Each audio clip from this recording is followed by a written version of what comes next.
Hello, listeners, and welcome to today's episode on AI and drug repurposing.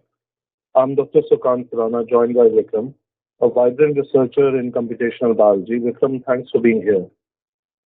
Thrilled to be here, Dr. Sukant. This topic is really super cool.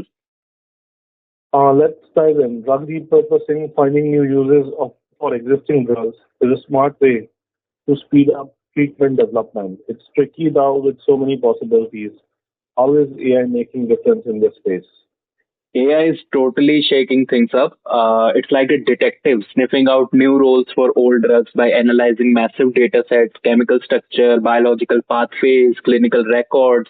I would say machine learning models like graph neural nets or deep learning can spot connections we admit. So I read about a study where they used AI to repurpose a rheumatoid arthritis drug for COVID-19. It predicted antiviral activity and clinical trials confirmed it in weeks. That's lightning fast compared to starting from scratch. Your weeks instead of years is remarkable. Thousands of approved drugs out there. How does AI narrow down on the best candidates for repurposing?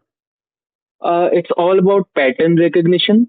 So AI integrates data from drug databases like Drug Bank with omics data, genomics, proteomics, and even literature. Models like random forest or transformers score drugs based on how well they might hit a new target, like a disease protein. Yeah, that's exciting. Data must be a challenge. Um, Pulling all those sources together can't be easy, can it?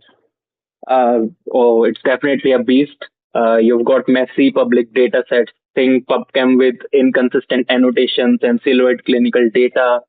Quality is make or break. This pays off. Another question: how do you ensure AI's repurposing predictions are reliable, especially for patient safety? In this case, I will say trust is everything. So you don't want to repurpose a drug that flops or worse harms. And in this case, explainable AI helps, like tools showing why a model picked a drug. Maybe it's binding affinity to a new receptor. I'm also big on cross validation with existing knowledge. Yeah, simulations add a solid check. Must be computationally intensive to juggle all that data. Yeah, it can really tax your systems, like especially with big graph models. But cloud computing and frameworks like PyTorch keep it doable. Tech is not the bottleneck anymore, I would say. Glad to hear it. Where is AI in repurposing making unique impact, maybe for a specific disease group? So rare diseases are a gold mine for this. Like new drugs for them are crazy expensive, but repurposing is a shortcut. I saw a case where a deep learning model repurposed an epilepsy drug for a rare metabolic disorder. It analyzed patients' genotypes and metabolic pathways, finding a match in days. So the drug is now in trials, which helps kids who had no options, and that is the kind of impact that gets me pumped. Yeah, that's powerful. What's the next big leap you see for AI and drug repurposing? So I'm buzzing about real-time discovery. Imagine AI scanning new trial data or patient registries as they update, flagging repurposing opportunities on the fly. So we are already playing with multi-model models that mix tests like case reports with molecular data, and federating learning is also huge. It lets global teams share insights without exposing proprietary data, and it's going to make repurposing faster and more inclusive. That's a bold future. One concern: does the excitement over AI ever lead teams to skip rigorous validation?